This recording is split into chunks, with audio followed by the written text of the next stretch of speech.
Olá, sejam todos bem-vindos ao nosso 5º episódio do nosso podcast Ponte de Gerações, aonde vamos conectar e experiências e inspirar futuras gerações.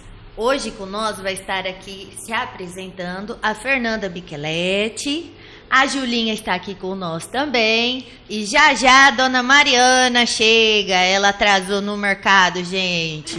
Normal, essa é a vida da dona de casa e empreendedora. Hoje o nosso tema vai ser sobre blindagem, gestão de risco e sucessão patrimonial. Muito difícil de falar isso. Pode se apresentar, Fernanda. Bom, muito obrigada pelo convite. Estou realmente muito feliz em estar aqui com vocês hoje. Obrigada. Bom, meu nome é Fernanda Micheletti, sou natural aqui de Vinhema, tenho 28 anos, esposa do Jadson, engenheiro agrônomo, mãe da Mara, de 2 aninhos. Minha experiência dentro do mercado financeiro, ela tem 4 anos, dividida entre bancos. Comecei lá na Caixa Econômica, depois fui para o Bradesco, sempre trabalhando ali com pessoa física e decidi fazer essa transição de carreira, me especializei em algumas áreas para conseguir entregar um serviço personalizado e fazer realmente a diferença na vida das pessoas e realmente estruturar um bom planejamento financeiro. E qual que foi o seu pontapé inicial no mercado financeiro? O que te motivou a falar assim, cara, eu quero começar a mexer com isso, eu quero trabalhar só com isso? Bom, existe um caminho aí, né? O meu primeiro trabalho foi dentro do banco. Então, a minha primeira experiência profissional foi dentro do banco, foi na Caixa Econômica. Eu tive a oportunidade de entrar lá com 16 anos de idade e fiquei lá durante alguns anos, não me recordo agora. Foi lá onde eu aprendi a lidar com o público, a desenvolver esse perfil de pessoas, esse perfil vendedor que fala, né? Então, eu tive essa experiência na Caixa Econômica. Depois eu decidi sair porque eu tinha um sonho de fazer direito. Sou formada em direito também. Então, eu saí, fui estudar. Quando eu estava finalizando a faculdade, eu recebi a oportunidade de voltar para o mercado financeiro. Então, assim, aflorou aquele amor inicial do mercado financeiro. Foi quando eu tive a oportunidade de entrar no Bradesco. Fui para o Bradesco, trabalhei ali com pessoa física, sempre com pessoa física. E nesse tempo de banco, a gente se especializa em vários assuntos. Então, a gente precisa dominar um leque de produtos e serviços para atender o cliente, ponto. Só que quando a gente vai para um lado personalizado, para uma assessoria, para uma consultoria, é o que a gente não consegue fazer dentro do banco.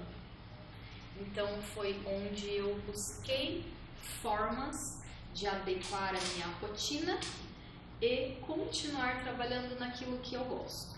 Trazer o direito, que aí a gente fala bastante sobre a sucessão, trazendo um viés da lei, casando com os produtos financeiros. Então eu casei 2 amores, o mercado financeiro e o direito.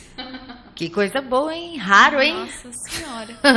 E assim, o mercado financeiro ele abrange várias linhas, né? Sim. Então, você podia falar qual que é a linha que você segue, que é seguro de vida, em vida e prestamista, que eu nem sei de onde surgiu essa palavra, e qual que é a diferença entre eles?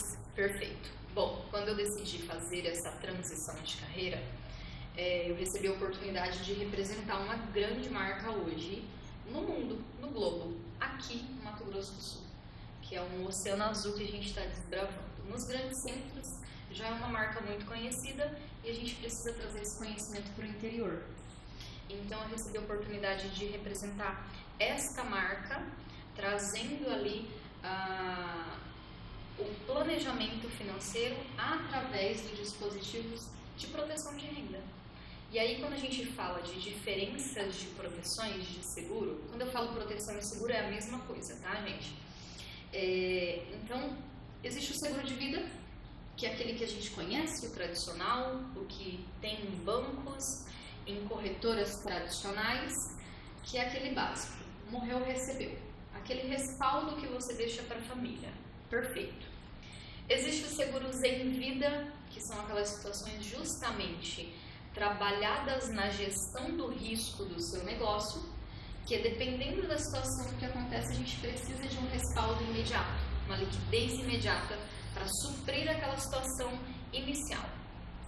Então, seguro de vida, morreu, recebeu. Seguros em vida, diante de um imprevisto, eu preciso garantir que nada no financeiro daquela operação, ou daquela família, ou daquela empresa muda. E existe o seguro prestamista, que a gente até brincou, é o seguro da dívida. Ele é totalmente diferente. Ele não é para nós, ele é para a instituição, ou seja, para o banco. Ele é um seguro do banco. Toda operação financeira que a gente faz, falando de crédito, a gente precisa o banco precisa de uma garantia que ele vai receber esse dinheiro de qualquer forma. Então, se por exemplo, eu tomo um crédito no banco e esse crédito é a longo prazo, eu não sei se vou viver todo aquele tempo para pagar aquela dívida. E o banco também não. Então, existe o seguro da operação, que é o seguro prestamista. Numa situação de ausência prematura, no período de pagamento daquela operação, aquele seguro cobre e o banco não tem prejuízo. Então, é totalmente diferente. É só para ter uma base, mas não é o meu foco. É só para trazer ali a diferença, tá? Então, existe o seguro prestamista, que é um seguro especializado das instituições, e existe o seguro de vida em vida e o sucessório, que é uma linha que a gente trabalha trazendo ali um desconto nos custos da sucessão, que hoje é muito caro para o Brasil. Sim. Hoje em dia, eu acho que muitas empresas trabalham com seguro em vida, ou ela já tem um planejamento referente a isso, porque, por exemplo, grandes empresas, elas não quebram facilmente. Você pode escutar que acontece algum imprevisto na gestão deles, com os majoritários, com tudo mais. Mas você nunca escuta falar que elas quebraram. Eu acho que é por isso que eles devem trabalhar com o em vida, o seguro em vida. Porque na hora que aconteceu o baque, eles estão assegurados com aquele montante.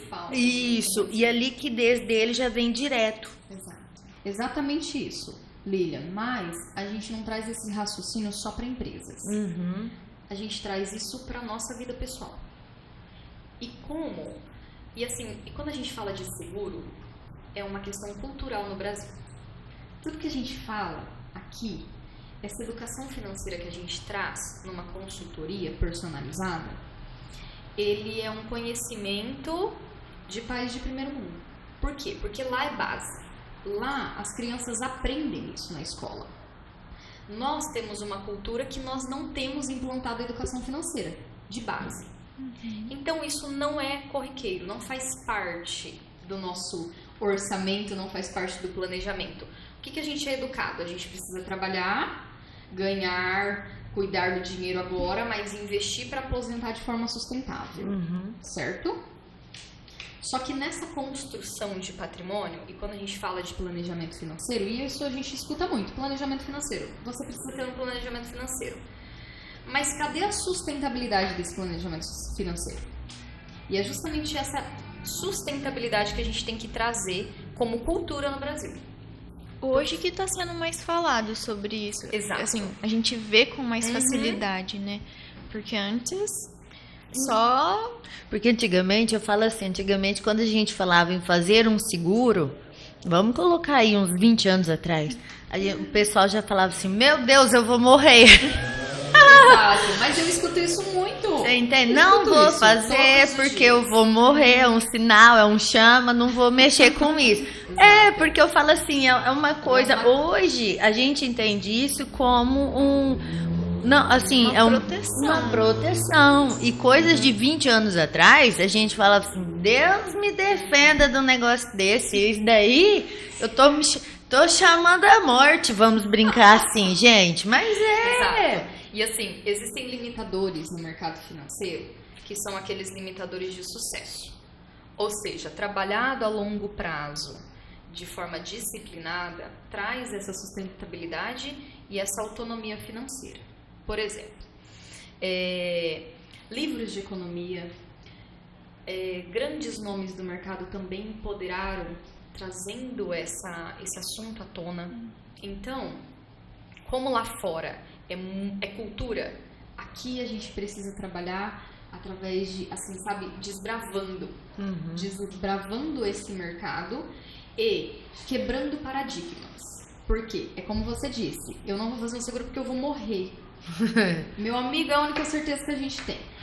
Agora, a gente precisa pensar de forma inteligente. Nessa ausência, como fica a minha família? Eu tenho dependentes financeiros que dependem exclusivamente de mim e da minha renda. E se acontece alguma coisa comigo, como fica a minha base? Trazendo para o viés empresa, é justamente isso. Como que eu passo o legado? Como que eu passo de geração em geração aquilo que eu trabalho, que eu conquistei de forma suada? Através de um bom planejamento sucessório. E são produtos inteligentes, baratos e que fazem você realmente ter um sucesso financeiro. E quais são esses limitadores? Existe, como eu disse, limitadores dentro do mercado e que você respeitando ele, você consegue ter uma administração legal do seu dinheiro. Não esqueçam disso, 70, 25, 5. 70% do que entra do meu mês líquido, eu destino para o meu presente. O que é o meu presente? Pagar Roupa, supermercado, pagar as contas. Aquele dinheiro que a gente sabe que tem que ter todo mês para pagar as contas. Saudável. Isso é um limitador para quem ganha 1.000, para quem ganha 10 e para quem ganha 100. Se eu ganho 10 mil, o meu limitador de sucesso para o meu dia a dia é 7 mil, meu custo. 20 a 25% é eu pensar somente na minha aposentadoria.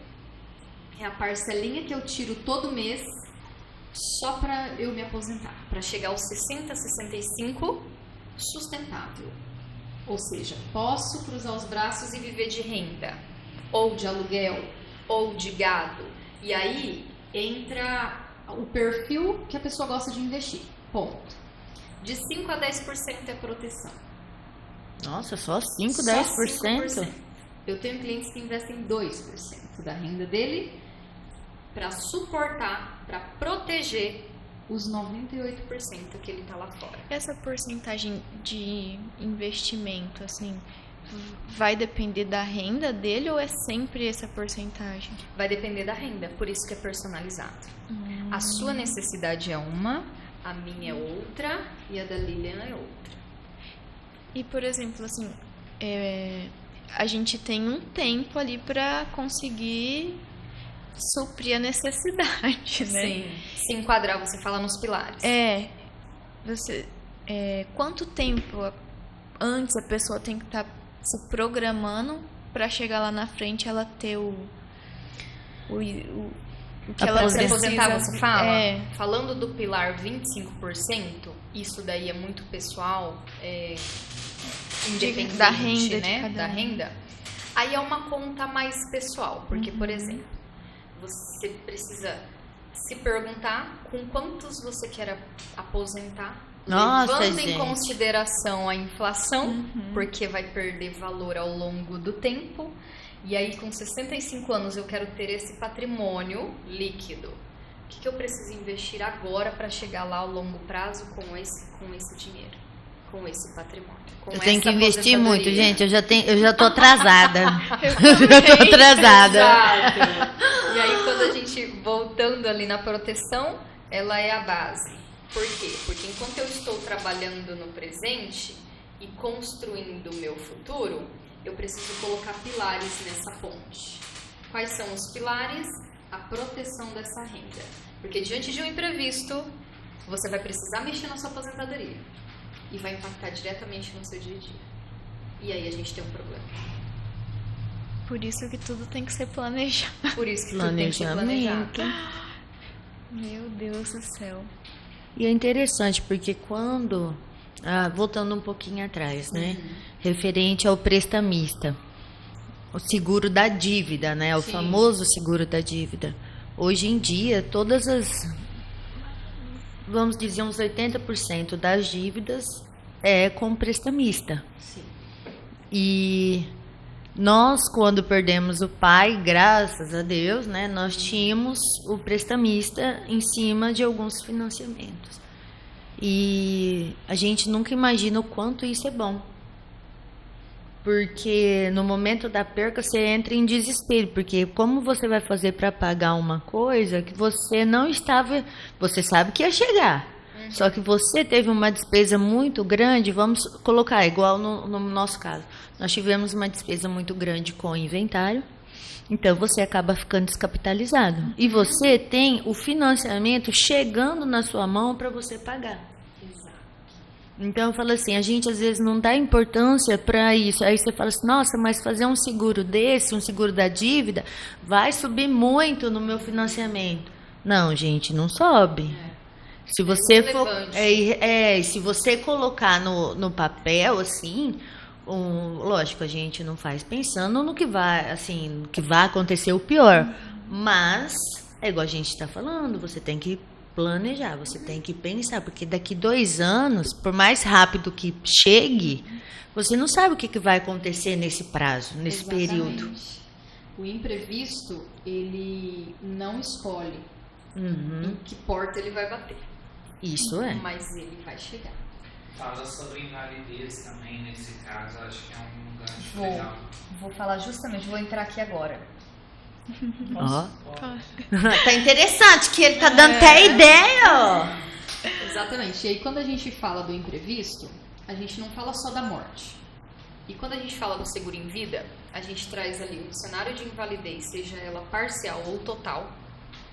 O que acontece numa família quando o pilar financeiro da casa chega a uma situação de invalidez até essa casa, essa família? Bom, 2 situações que mais marcam. Não tem mais aquela garantia mensal, ou seja, não tem mais o salário do mês, não tem mais aquela renda. E o custo aumenta. Porque eu preciso adaptar o lar, eu preciso de medicação, eu preciso de tratamento. Dependendo da gravidade da invalidez, eu vou precisar de um profissional para cuidar de mim, me colocar e me tirar todos os dias de uma cadeira de roda ou de uma cama, me dar um banho e uma comida. Uhum. E isso a gente não fala só para um público ali, que a gente fala que é um público mais consciente, 35, 45. A gente fala para os jovens também. Por exemplo, um jovem que se acidenta e fica inválido. Uhum. Bom, ele não tem dependente financeiro para ele cuidar, não tem um filho, não tem uma esposa, mas ele tem um pai e uma mãe. E a partir daquele momento ele se tornou um peso para aquela família. O custo aumentou, às vezes aquela mãe vai precisar aquele pai tirar todos os dias aquela pessoa de cima de uma cadeira de rodas entre uma cama.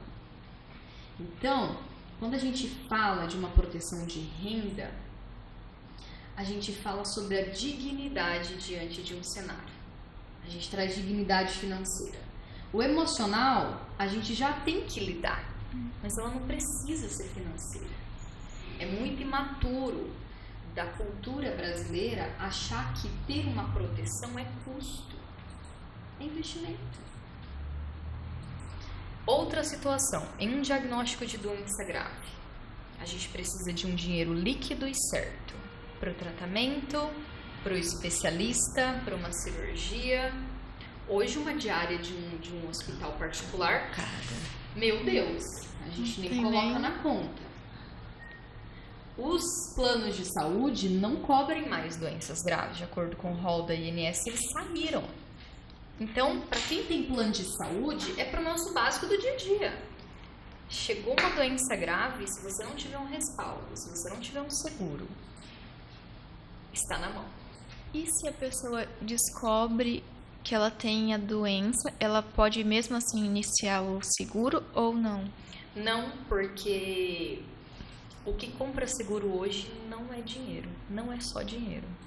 é saúde. Como assim, Fer? Se eu tenho um diagnóstico, nenhuma seguradora compra mais o meu risco.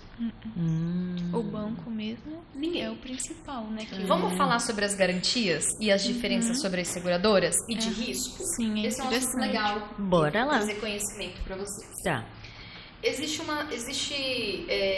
dois tipos de seguradoras. Aquelas internacionais, que têm sede no Brasil, e as tradicionais, que são as brasileiras. Então, só para vocês entenderem, existe um órgão regulador que, assim como o Banco Central é para os bancos, a SUSEP é para as seguradoras. Então, ela regula e fiscaliza. Ela dita as normas. Assim como o Banco Central dita as normas do banco. Bom, quando a gente entra dentro nos pormenores de uma pólice de seguro, a gente tem algumas diferenças e algumas garantias que é bom levar em conta quando a gente está fazendo um planejamento financeiro. Quando a gente fala de uma seguradora tradicional e fala da SUSEP, existe um artigo no Código Civil, que é o artigo 769. O que diz esse artigo 769? Ele diz que todo ano o segurado é obrigado a informar a seguradora sobre o seu risco e se agravou nesse tempo. E se comprovado uma má-fé, ela não é obrigada a indenizar. Então, entra a resposta. Se eu descobri um diagnóstico, fui lá e fiz um seguro, e aí você sinistra, que a gente fala, né? A gente sinistrou, vai pegar o histórico. Foi antes de ter o seguro, eu não sou obrigada a indenizar, porque usou de má-fé. Mas existem outras situações básicas também que acontecem, que faz com que muitos brasileiros percam o direito do seu seguro. Existem situações que nenhuma seguradora é obrigada a indenizar. Ó, Fer, você tá falando assim, né? Nós sempre pagávamos o seguro de vida, Tá. né? E Em uma seguradora tradicional? tradicional. Ok. E quando, voltando, né, gente, volta e meia a gente fala, quando a gente perdeu, a gente achou que ia ter o seguro, né? Que é o seguro da vida, né? De vida, né? Que daí é onde você morre, recebe. Isso. Eu recebi. Morreu, recebeu. E a gente achou que ia ter alguma coisa a receber. Fomos, demos entrada, mandamos toda a documentação que foi exigida e descobrimos que esse seguro em si, ele tinha parado, ele não estava sendo renovado anualmente. Ele já tinha parado de ser renovado uns 2 anos, 3 anos. E era um seguro novo, tipo assim, não era um seguro antigo, né? Era um seguro novo. E ele não renovou mais. Aí nós achamos estranho, né, uai? Por que não tem nada se tinha o seguro da vida, né? De vida, uai. Se você tem, você quer receber. Sim. E do nada você não tem direito a nada. Mas enquadra nisso que você está comentando agora para nós. Provavelmente foi informado o tratamento do meu pai e a empresa em si, a seguradora, ela deve ter Cancelado a pólice. cancelado a pólice. E aí, é algo muito interessante, porque quando a gente fala isso, as pessoas ficam indignadas. Poxa, mas era minha garantia. Não, ok. Mas esse artigo ele existe para resguardar as seguradoras de um grande risco, de um grande sinistro. Por exemplo, Covid-19. Isso a gente viveu na pele. Concorda comigo que se todas as seguradoras tradicionais pagassem os sinistros dos seus clientes em pleno 2022, que foi o ano mais crítico da pandemia, dependendo da capacidade financeira daquela seguradora, ela poderia ter quebrado. Tá doido. Então, o artigo, ele é contra nós, ok. Ele é a favor da seguradora. Mas justamente para resguardar a empresa, para ela ter essa garantia. Ela não é obrigada a indenizar, porque dependendo do risco muito alto, pode levar ela a quebrar. Então, ou ela desagrada uma parcela da população, ou ela quebra. E desagrada todo mundo. Então, o artigo, ele não é tão maléfico. Ok, né? Ele é maléfico para nós, como cliente. Mas pensando num olhar empresa, não é ruim. Por isso que é importante entender essa diferenciação. Então, por exemplo, a seguradora a qual eu represento, ela foi a única seguradora que pagou indenização por morte no ataque às Torres Gêmeas, mesmo sem presença de corpos. Hoje, para você pagar uma indenização por morte, você precisa, no mínimo, do laudo da necrópsia. No 11 de setembro não teve nem corpo. Nossa. Mesmo assim, a minha seguradora foi lá e cobriu todas aquelas situações. E aí, quando a gente fala das seguradoras com viés internacional, e eu vou falar um pouquinho aqui sobre a marca que eu represento, sobre a MetLife. Hoje a MetLife ela tem 156 anos de mercado. A sede dela é em Nova York. Presença em 55 países. No Brasil há 25 anos desde 99. Nosso prédio está em São Paulo, na Berrini, prédio próprio, 16 andares. Inclusive, é lá onde eu sou ligada. Hoje, com uma carteira de 105 milhões de clientes no globo. Um ativo administrado de mais de 600 bilhões. Hoje, de capital segurado, ela tem 1,2 tri de dólar administrado por ela. Ela passou pelo Titanic, Segunda Guerra Mundial. Tem uma história. Tem história. Ataque terrorista e Covid-19. Falando de Brasil, foi a única que indenizou o Covid-19 no Brasil. 2022, a MetLife pagou indenização por morte no Brasil 720 milhões de reais. Como ela é uma empresa de capital aberto, isso é público, tá, gente? É só pegar o balanço dela de 2023 que ela vai ter essa justificativa dessa retirada de caixa. E por que ela precisa justificar? Porque ela não faz aplicação do artigo 769 no Brasil. Por que ela não faz aplicação do artigo 769? Porque pela robustez, pela carteira de clientes, tempo de mercado, risco diluído em todo o globo, gestão do risco, risco diluído, ela deixa de fazer a aplicação do artigo 769. Ela é muito mais humana do que o contratual. Então ela faz ela deixa de fazer a aplicação do artigo 769. E outra questão, por quê? Porque ela compra o seu risco antes de você se tornar cliente. Então basta achar legal, achar que realmente faz sentido, cabe no orçamento, está dentro dos 5 a 10% que a gente trabalha, tem que ter saúde e ela precisa comprar o seu risco. Porque depois que você se tornou cliente, no sinistro ela precisa indenizar.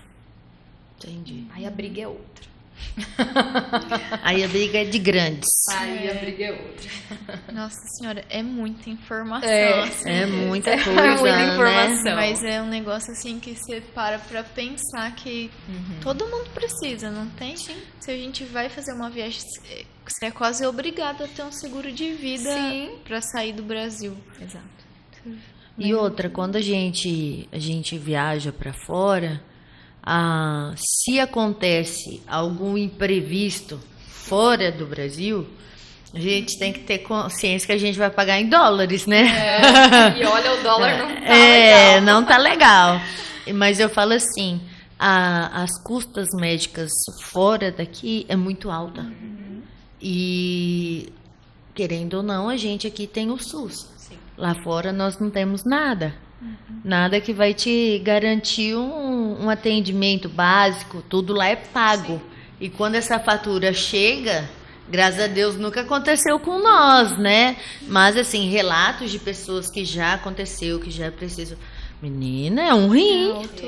E aí, o legal de você ter uma proteção que realmente te respalda nessas situações é que, por exemplo, numa situação de doença grave, que hoje a nossa seguradora, ela cobre um rol de 32 doenças. Nós somos a única seguradora no mundo que cobrimos Parkinson, Alzheimer, esclerose múltipla e AIDS. A única. E quando você tem um respaldo no sentido de um diagnóstico de doença grave, você não precisa justificar o fim do recurso. Você pode escolher ser tratado aqui ou fora do Brasil. O dinheiro é seu. Interessante. Então, você tem a liberdade, você tem a dignidade financeira, não muda o seu padrão de vida, você tem a liquidez imediata, não precisa dilapidar patrimônio, vender terra, vender carro, vender casa para manter ou pagar ou se manter vivo diante daquela situação. E o dinheiro, ele é seu, você pagou por ele. Então, você escolhe se você quer se tratar no SUS com o profissional que você confia, ou fazer um tratamento lá no Albert Einstein, ou se quiser procurar um profissional fora do Brasil, você tem essa liberdade, porque você não precisa justificar o fim que você vai dar para o recurso. Então, além da liquidez imediata, o respaldo financeiro para não mudar o padrão de vida, você tem a liberdade de escolher o que fazer com o dinheiro. Ai, que Se não coisa quiser boa, se tratar também, não se trata, o dinheiro é seu. Não, mas se for assim, eu queria me tratar muito bem, graças a Deus, né? Temos muito para aprender ainda. E Fer, assim, hoje vamos entrar um pouquinho mais assim, mais profundo. Tá. Com tudo essas informações, como que a gente pode nos proteger hoje, o nosso patrimônio, da porteira para fora? Tá, vamos lá. Quando a gente fala de proteger o patrimônio, primeiro a gente protege a vida, porque nós somos a geração da receita. Sem nós, não tem dinheiro, certo? Nós somos o cabeça, seja ela como empresa, seja ela como família. Então, para a gente blindar o nosso patrimônio, primeiro a gente blinda a nossa renda. Falando de patrimônio, existem vários dispositivos que a gente pode usar para cuidar do nosso patrimônio. A sucessão é algo que tem levantado esse assunto muito no Brasil. Por quê? Porque as custas são altas.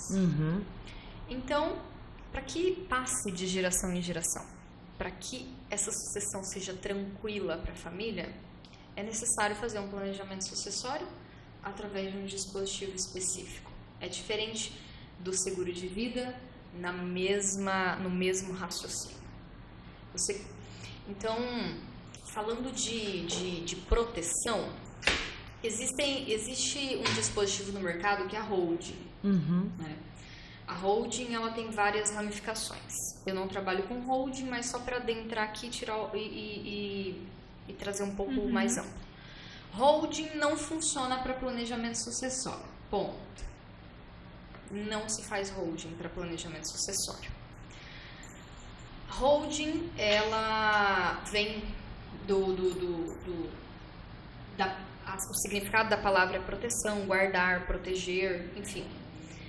E aí, quando a gente fala de patrimônio, grandes patrimônios, a gente tem visto muitas holdings sendo constituída. Para que funciona a holding? Para organizar o financeiro, para organizar os CNPJs. Então assim, se é uma empresa que tem vários CNPJs, um trabalha para o outro, um CNPJ de emissão de nota fiscal, um CNPJ que cuida da folha de pagamento robusta, um que cuida da emissão, enfim, tem vários CNPJs que a gente pode fazer ali para organizar o fiscal, melhorar o fiscal dessa empresa, ou seja, pagar menos taxa para o governo fazendo essas organizações através da holding. Aí existem holding imobiliárias, justamente para cair a carga tributária da pessoa física. Existem holding familiar para dividir as cotas da família numa situação do bem. O que a gente escuta muito falar é que holdings estão sendo feitas para a sucessão patrimonial. Não vai funcionar. Vai pipocar. Fala isso não, por favor. Não nessas alturas dos campeonatos. Não, é porque assim, a holding, você pode fazer a doação das cotas, né? Entrando ali um pouquinho nos pormenores, você pode fazer uma doação de cotas para o herdeiro ano a ano. Ok. Vamos para 2 raciocínios. Se você consegue fazer a doação das cotas parciais ano a ano, então você não doou todo o patrimônio, certo? Se nesse período de transferência o majoritário, o dono falece, acontece o inventário do que falta. E aquela doação anual, você está pagando ITCMD do mesmo jeito. Na doação. ITCMD, o que significa ITCMD? Imposto sobre transmissão, causa, morte ou doação. Morreu, pagou, doou, pagou. Ou pagou em vida ou pagou em morte. Então, na doação anual das cotas, você paga o ITCMD doando.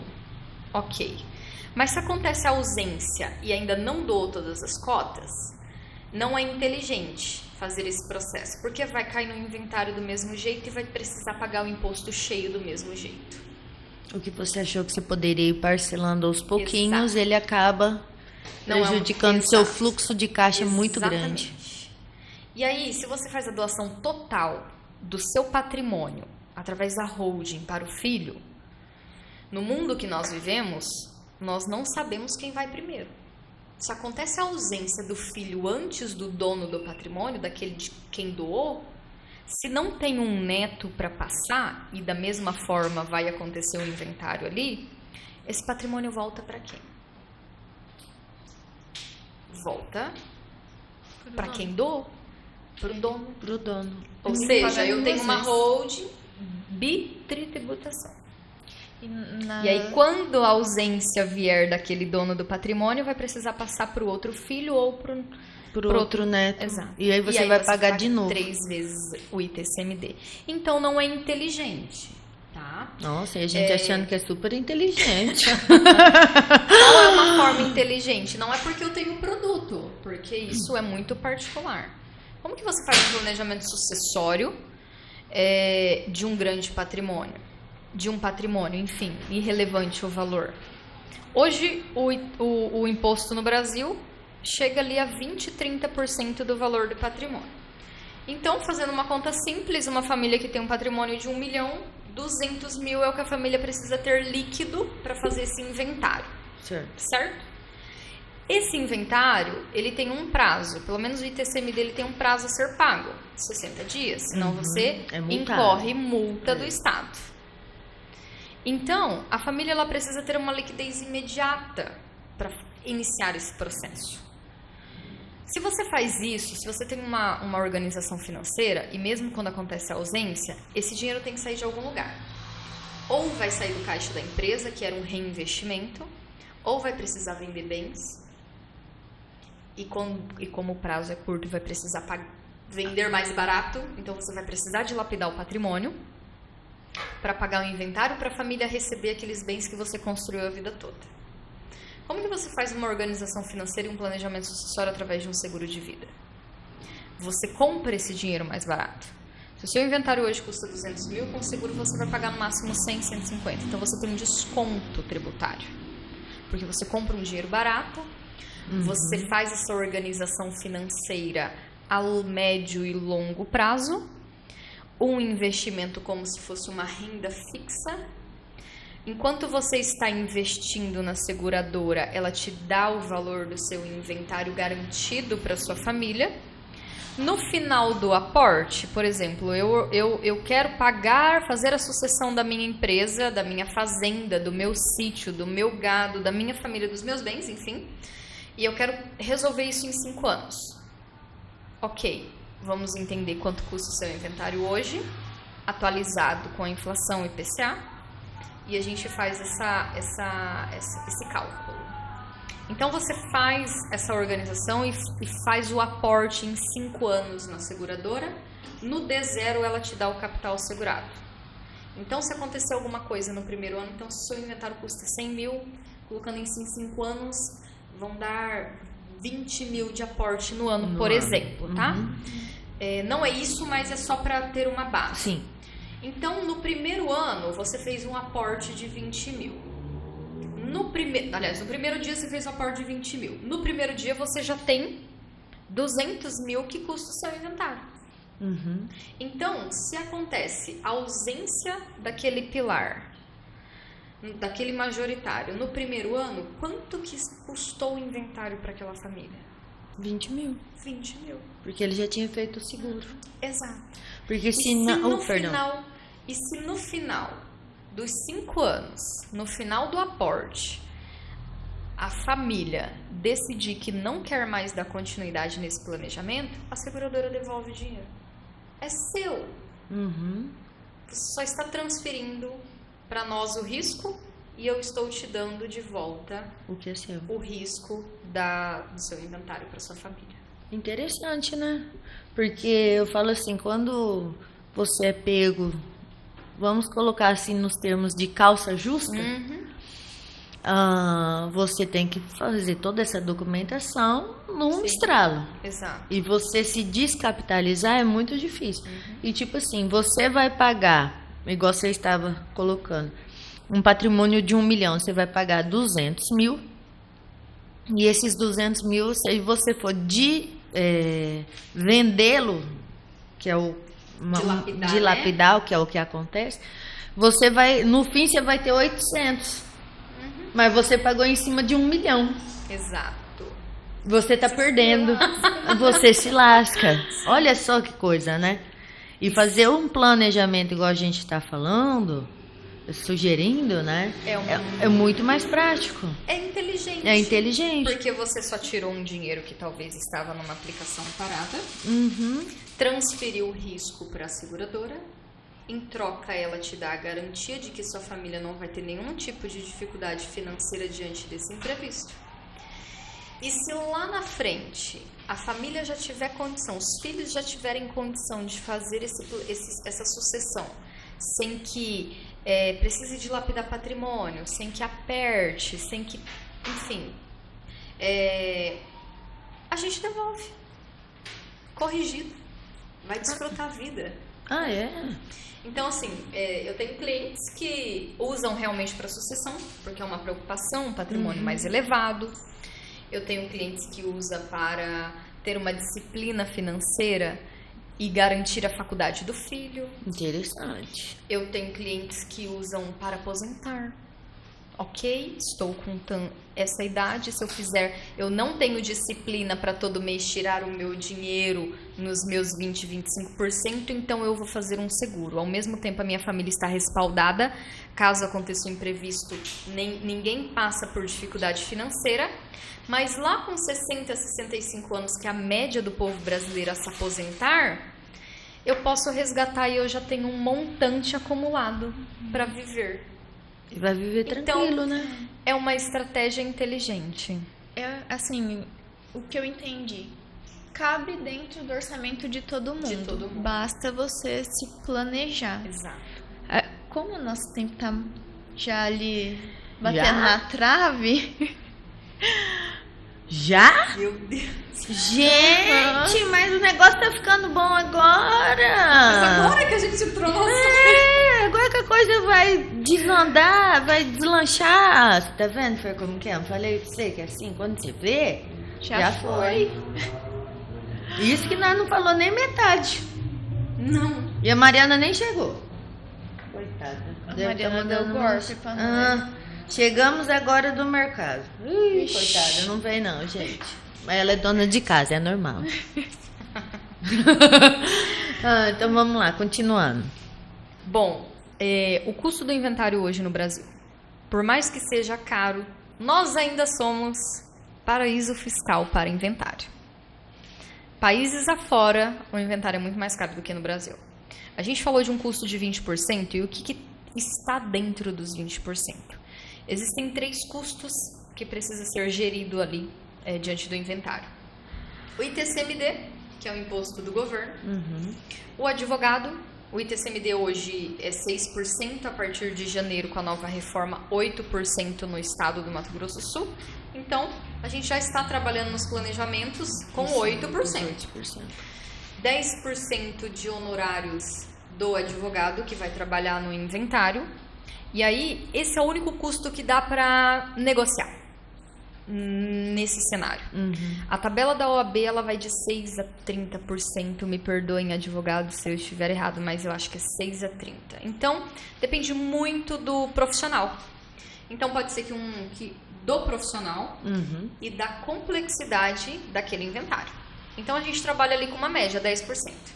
8% ITCMD, 10% advogado, 2% de custas cartorárias para a emissão das novas certidões. É que depois Emissão. disso tudo você é obrigado a escriturar Exatamente, nos dois as cartórios, escrituras. né? As E depois fazer as atualizações matrículas, né? Exato. Registrados. Então tem o custo do cartório, 2% em cima do patrimônio. De Que 1 a dizem que se a 3%. gente não registrar, não é nosso. Exatamente. Então, dentro do planejamento sucessório, a gente trabalha esses custos para a família ter aquela liquidez imediata, para não ter que dilapidar o patrimônio na ausência, seja ela prematura, seja ela velhinho com 95 anos quentinho numa cama. O inventário vai chegar para todo mundo. É importante organizar, entender quais são os seus riscos, gerir esses riscos e se preparar para esse momento, para que seja mais leve e que a família não perca patrimônio diante dessa situação. Porque senão, voltando igual a gente estava falando, do patrimônio de 1 milhão, você vai pagar em cima de 1 milhão, mas você não vai ter mais ele, você vai ter 800, porque você tem que abrir mão. E lembrando que se a gente coloca um bem para vender sem pressa, a gente valoriza. Se a gente tem pressa, a gente desvaloriza. E como Porque é a gente tem desvalorizado, A gente né? tem urgência. E quem tem dinheiro na mão líquido e certo hoje é quem tem o Preferência, o poder.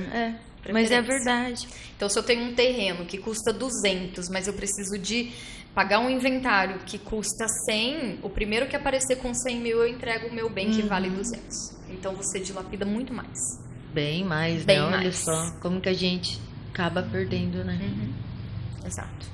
O planejamento é importante em qualquer área. Não Em tem qualquer área, exatamente. E além da sucessão, que é um caso à parte, a gente tem as proteções em vida. Aquilo que a gente traz no dia a dia, que se eu ficar internada com uma dengue, isso vai impactar diretamente no meu dia a dia. Porque se eu sou um CLT, por exemplo, o CLT 15 dias entra no INSS. Mesmo tendo a garantia do INSS, automaticamente a sua base cai. Mas as contas do mês, o custo do mês continua o mesmo. Então, como que eu vou repor essa renda? Através de um respaldo, de uma diária de internação hospitalar, por exemplo. Seja, isso independe se eu tenho plano de saúde ou não interfere. Isso é para repor a minha renda. Aí você Lá. faz o seguro Exato. em vida disso daí. Isso, exato. Ah, São tá. as coberturas que a gente usa em vida para cuidar e proteger a minha renda. Diante de um imprevisto, eu sei que eu tenho esse custo de vida. Se acontecer um imprevisto, eu não tenho reserva, eu não tenho respaldo, mas eu preciso então de um respaldo, de um seguro para cobrir esses imprevistos que eu não controlo e não sei quando vai acontecer. A gente tem uma cobertura muito legal, que é a cobertura de fratura óssea. Cada osso do nosso corpo ele tem um preço para a seguradora. Vou quebrar minha tia. Bom, vocês vão ficar indignados com os valores. Existe uma base de cálculo igual para todo mundo, mas, por exemplo, se eu quebrar 2 dedos, eu já recebo um dinheiro. Então, fechando a porteira do Machuquei sítio, ali. da fazenda, quebrei os dedos, enfim, você tem um respaldo, porque durante um tempo talvez você não consiga tirar um leite, não tem mais não tem ali a movimentação. Precisa de um respaldo. A pessoa que está ali que precisa, enfim, festas de fim de ano está chegando, um escorregão na piscina acaba com 6 meses do nosso orçamento. Nossa, E se eu caio na piscina e quebro o braço, o meu braço para a seguradora custa R$25 mil. Para que você precisa de R$25 mil se você quebrou o braço? Bom, se eu preciso do braço para trabalhar, eu preciso daquele respaldo para repor aquela renda, porque eu estou incapaz de produzir aquela renda. E assim, dependendo de como você acaba quebrando, vamos supor, esse braço, porque, tipo assim, fratura exposta, todas essas coisas, né? Tem um custo. E tipo assim, você vai ficar com aquele braço. Dependendo do lugar que você for trabalhar, que você trabalha, você acaba nem podendo exercer o seu trabalho ali dentro. Perfeito. Você tem que pôr alguém pra te cobrir. Aí, então, tipo assim, você querendo ou não, você vai viver com um valorzinho lá embaixo, né? Você não sabe o tanto. Você não- Um padrão de vida baixo. É, Padrão de vida baixo. ele abaixa. E o objetivo de você ter uma proteção financeira é que, independente do imprevisto que aconteça, o padrão de vida não pode mudar, não tem que mudar. E por que nós não somos país de primeiro mundo? Porque a gente não tem essa cultura. A gente depende do governo, do auxílio, de tudo. Vou até falar uma bobagem. Gente, amo de paixão assistir dorama. Gente, adoro aquele lá, adoro. Falo pra todo mundo que eu adoro.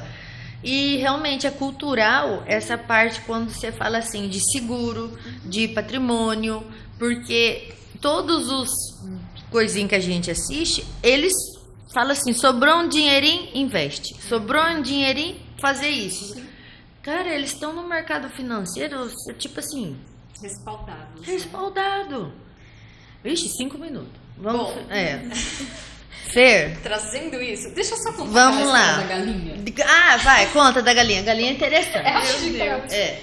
Bom, e aí a gente trazendo essa questão dos imprevistos, e como isso não é cultura no Brasil, e eu vou fazer uma brincadeira aqui, tá, gente? Esquecem os personagens, mas se coloquem no lugar. Vou perguntar aqui para as meninas, elas me respondem. Se vocês ganhassem hoje uma galinha que bota ovos de ouro, e todo mês ela vai lá e bota um ovo de ouro, esse ovo de ouro, ele é suficiente para manter o seu padrão de vida como ele é hoje. Ok? Certo. Bom, se você tivesse que escolher fazer o seguro, você faria um seguro para a galinha ou para o ovo? Pra galinha?